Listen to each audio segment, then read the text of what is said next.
कुछ काम मिला आपको? नहीं। अब कल परसों तक पैसे भी खत्म हो जाएंगे, कोई काम ढूंढना पड़ेगा। ढूंढ लेंगे काम, और काम ढूंढने का हर वक्त व्यक्ति के दिमाग पर जोर डालने से व्यक्ति परेशान हो जाता है, और परेशानी से कोई हल नहीं निकलता। हर बात पर बोलना जरूरी है भीम का, आदत पड़ गई है। जब बड़े किसी मुद्दे पर बात कर रहे हो तो चुप रहने का शिष्टाचार नहीं है तुम में। ठीक है, मैं सबसे दूर बैठता हूँ। भीम, बैठो।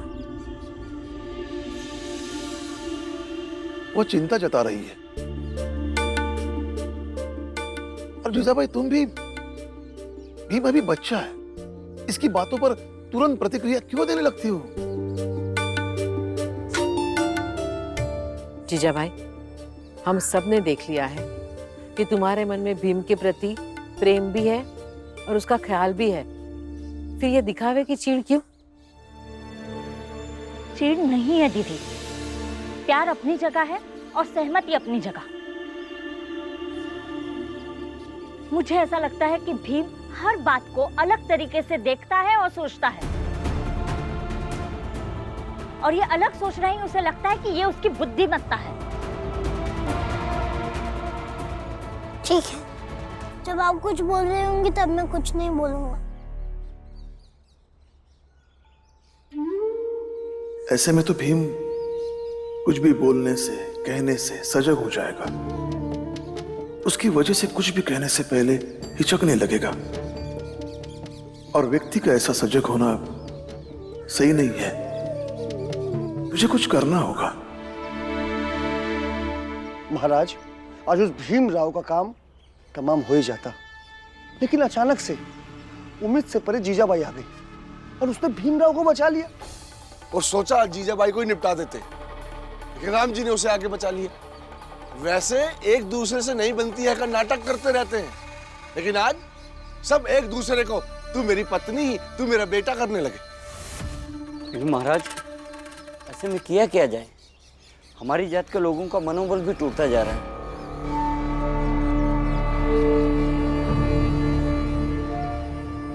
अगर मनोबल कम हो जाए तो मन को भक्ति में मोड़ देना चाहिए। इसलिए ये बात सबको समझाने की जिम्मेदारी तुम लोगों की है कि जीवन और मृत्यु उस ऊपर वाले के हाथ में है। हम सब बस माध्यम हैं।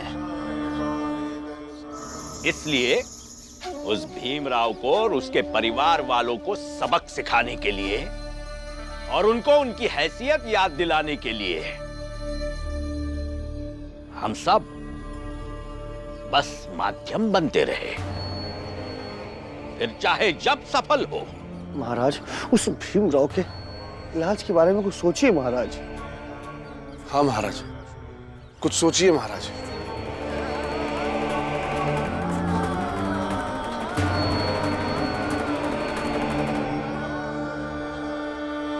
सामूहिक चिंतन करते हैं, सब एक साथ बैठकर हल निकालेंगे। और सेठ धनसुखलाल, हमारे सामूहिक चिंतन समागम की पूरी व्यवस्था तुम करोगे।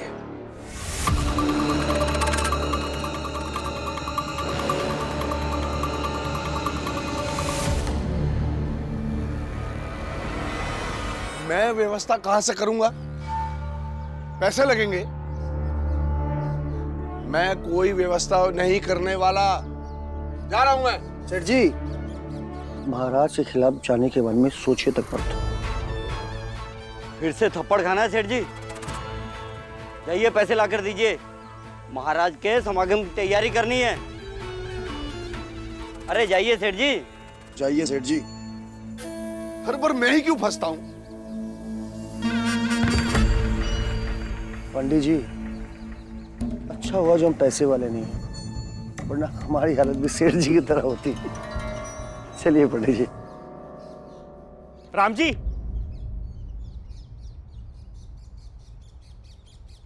सेठ जी नमस्ते। राम जी, इस भीमराव ने हमारी पूरी जिंदगी बर्बाद कर दी। सब कुछ चौपट हो गया। सेठ जी लेकिन क्या हुआ? मैं इस भीमराव की बातों में फंस गया। इसने मेरे बिगड़े हुए बेटे को अपने कारखाने में रखने को कहा, तो मैंने रख दिया। पहले तो उसने धंधा संभालने का नाटक किया, फिर धीरे धीरे मेरे सारे कर्मचारियों को निकाल दिया और उनकी जगह अपने आवारा दोस्तों को रख दिया। फिर जो अय्याशी और मस्ती वो बाहर करता था, वो कारखाने में करने लगा। पूरा धंधा चौपट हो गया। सब कुछ खत्म हो गया। व्यवसाय के लिए जिन जिन लोगों से मैंने पैसे लिए थे, उन किसी के पैसे मैं चुका नहीं पाया और मुझे मेरा कारखाना गिरवी रखना पड़ा। सब कुछ बर्बाद हो गया। मैं तो सड़क पे आ गया इस भीमराव की बातें सुनकर। सेठ जी आप इसे गलत तरीके से समझ रहे हैं। भीम, एक व्यक्ति परेशान है और तुम उन्हें समझा रहे हो कि वो जो सोच रहे हैं वो कैसे गलत है। पहले भी तुम्हें कह चुकी हूं कि तुम्हारा तरीका सही नहीं है। एक बिगड़े हुए बेटे के साथ भी उनका जीवन सरल ही चल रहा था और उसी बिगड़े हुए बेटे को सुधारने के चक्कर में तुमने उन्हें सड़क पर लाकर खड़ा कर दिया। लेकिन मैं तो बर्बाद हो गया ना, अब मैं क्या करूं? मैं आपके साथ चलता हूँ, कोई ना कोई उपाय निकल आएगा। रहने दो, पहले ही उनका सब कुछ बर्बाद कर चुके हो। अब तुम्हारे बिना अकेले उन्हें रास्ता तलाशने दो। जीजाबाई शांत रहो। सेठ जी आप चिंता मत कीजिए और भीम को दोष भी मत दीजिए। चलिए मैं देखता हूँ कैसे और क्या करना है। मैं भी चलता हूँ। नहीं, जो बात बनने वाली है वो भी बिगड़ जाएगी। तुम यही रुको। राम जी तुम चलो।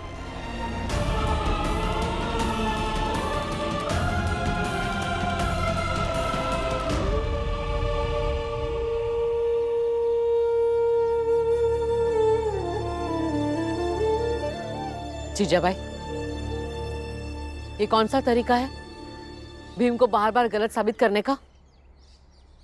इससे बच्चा हतोत्साहित हो जाता है। अच्छा, अगर आप सबने पहले ही उसे सच बता दिया होता तो आज ये दिन नहीं आता। मैं तो उसे वास्तविकता की जमीन पर लाना चाहती हूँ और वो मैं लाकर रहूंगी।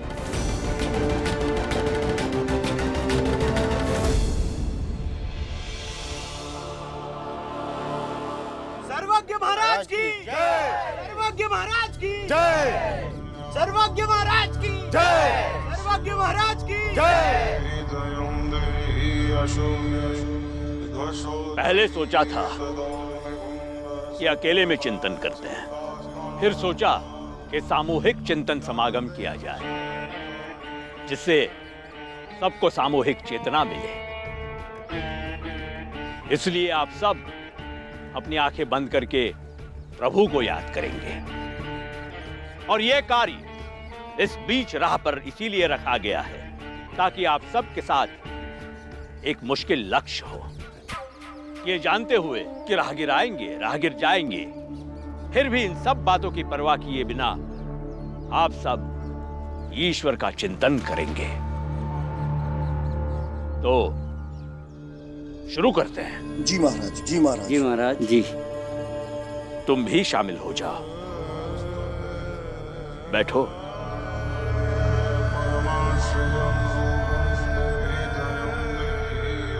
हम ये जानते हैं कि इस सामूहिक चिंतन समागम की वजह से आप सब ने आज व्रत रखा है। सुबह से कुछ खाया नहीं, पिया नहीं। हमने भी कुछ नहीं खाया, कुछ नहीं पिया। आज का ये समागम पूरा होने के बाद ये जो भोग आपने चढ़ाया है प्रसाद के तौर पर बांटा जाएगा। तो चलो अब आप सब अपनी आंखें बंद कर लो और ईश्वर का स्मरण करो।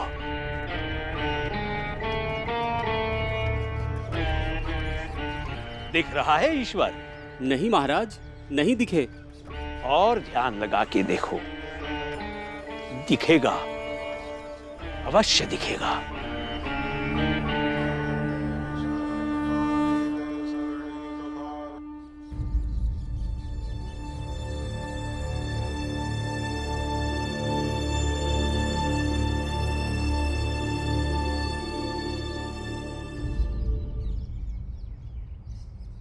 ये महाराज क्या कर रहे हैं? नया नाटक है। ऐसे पाखंडी बाबा को इन लोगों के लिए रोज कुछ ना कुछ नया नाटक करना पड़ता है, नहीं तो इन्हें मानने वाले लोगों में इनकी साख नहीं बचेगी। आंखें बंद किए हुए एकाग्र चिंतन करो, दिखेगा ईश्वर। चिंतन ही कर रहे हैं ना, चलो अच्छी बात है।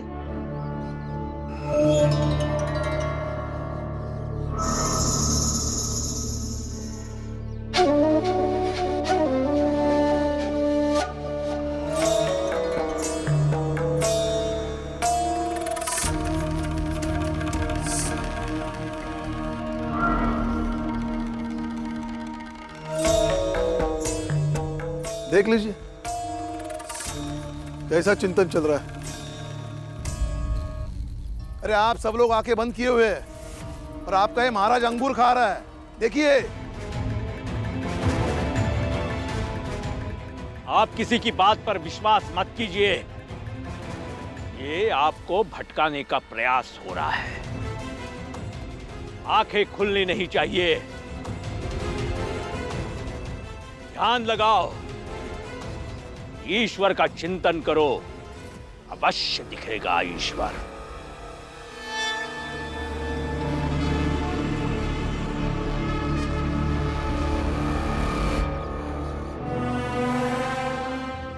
ध्यान लगाते रहो, चिंतन करते रहो, ईश्वर तुम्हें अवश्य दिखेंगे।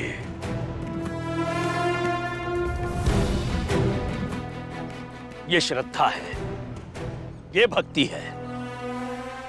ये लोग अपनी आंखें नहीं खोलेंगे। ये भक्ति नहीं है, अंध भक्ति है। लेकिन महाराज, एक न एक दिन ऐसा जरूर आएगा जब इन्हें ईश्वर नहीं दिखेगा, और जब ये लोग आंख खोलेंगे तब आपका पाखंड इन्हें नजर आएगा। तब आपका और आपके जैसे पाखंडी बाबाओं का क्या होगा? जाओ राम जी जाओ, यहां ईश्वर का सामूहिक चिंतन समागम चल रहा है। और तुम सेठ, लानत है तुम पर। तुम हमारी जाति के होने के बाद भी इस छोटी जाति वाले के साथ यहां पर खड़े हो। कायदे से तो तुम्हें इस चिंतन में शामिल होना चाहिए। अभी तो तुम्हारी सिर्फ दुकान बर्बाद हो चुकी है। अब धीरे धीरे तुम्हारा पूरा परिवार बर्बाद हो जाएगा, और फिर तुम्हारी सारी जिंदगी तबाह हो जाएगी।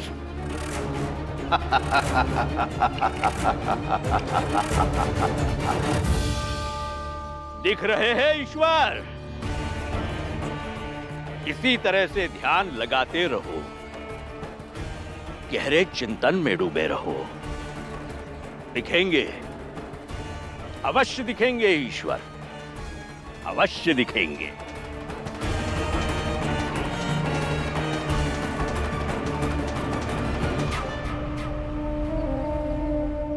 अभी तो तुम्हारी सिर्फ दुकान बर्बाद हो चुकी है। अब धीरे धीरे तुम्हारा पूरा परिवार बर्बाद हो जाएगा। अरे सेठ जी, कहाँ इन महाराज की बातों में आ गए?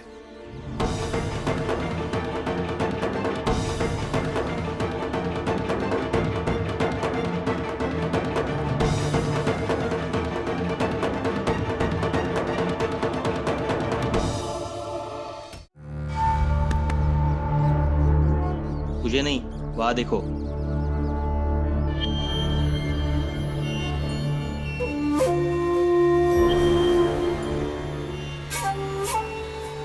अरे महाराज तो सच में अंगूर खा रहे हैं और हमसे चिंतन करवा रहे हैं। वाह!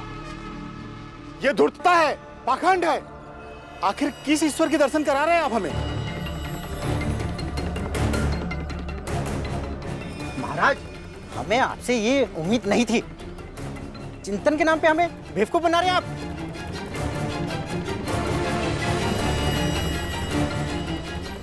जवाब दीजिए हमें महाराज। हाँ, जवाब दीजिए। जवाब दीजिए महाराज। महाराज, राम जी ने कहा था कि एक दिन ऐसा आएगा जब इन सब की आंखें खुलेगी। आज वो एक दिन आ गया है जब इन सब की आंखें खुल गई है। जवाब दो महाराज। जवाब दीजिए। हाँ, जवाब दीजिए। जवाब दीजिए महाराज। चुप क्यों है? जवाब दीजिए।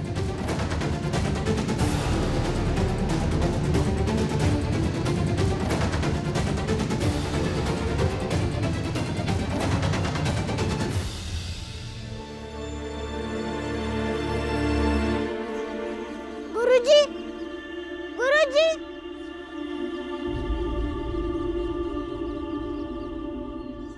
क्या हुआ भीमराव? गुरुजी, मेरा मन बहुत विचलित है। मुझे आपसे सलाह चाहिए। बोलो भीम, क्या बात है? गुरुजी, मैं गलत कहता हूँ क्या? और मैं जो कहता हूँ वो बस मेरी जिद पर है। और मैं कहकर अपने विचारों से बस सबके लिए मुसीबत पैदा करता हूँ। तुमसे ऐसा किसने कहा? बाबा की नई पत्नी ने। और यही बातें बाबा के सेठ जी भी आकर कह रहे थे। बताइए ना गुरुजी। फल वाले फल, ताजे ताजे फल। अरे फल वाले भाई जी। यहाँ आइए। जी गुरुजी। ये तुम फल लेके कहाँ जा रहे हो? काम पर जा रहा था गुरुजी। फल बेचना मेरा काम है। सातारा की गली गली में फल बेचता हूँ। दिन भर सिर पे बोझ लेके चलते चलते तुम थक जाते होगे। थक तो जाता हूँ। तुम्हारा मन आराम करने को नहीं करता है? करता तो है गुरुजी, लेकिन क्या करे, रोजी रोटी के लिए काम पर तो जाना ही पड़ेगा। चलता हूँ गुरुजी। लेकिन गुरुजी। फल ले लो फल। देखो भीमराव, सतारा में पानी नहीं है तो यहाँ के लोगों को लगता है कि नदी होनी चाहिए। दूसरी तरफ कई ऐसी जगह हैं जहाँ नदी है, बाढ़ की वजह से उनका सब कुछ बर्बाद हो जाता है। इसलिए उन लोगों को लगता है कि यहाँ नदी नहीं होती तो ही अच्छा होता। लेकिन गुरुजी, मुझे कुछ समझ नहीं आ रहा है। सीधी और सरल बात यह है कि आदमी काम करने जा रहा था, लेकिन इसका एक मन इसे आराम करने की सलाह दे रहा था। विपरीत ताकतें हमेशा काम करती हैं और कई बार ये विपरीत ताकतें सही भी हो सकती हैं, लेकिन इन विपरीत ताकतों से हमें डरने की आवश्यकता नहीं है। देखो भीमराव, हमारे मन को इस दुनिया में कोई भी नहीं हरा सकता है सिवाय मन में उत्पन्न शंका के। देखो ना, तुम्हारे मन में जरा सी शंका उत्पन्न हुई और तुम अपनी शक्ति को कम आंकने लगे।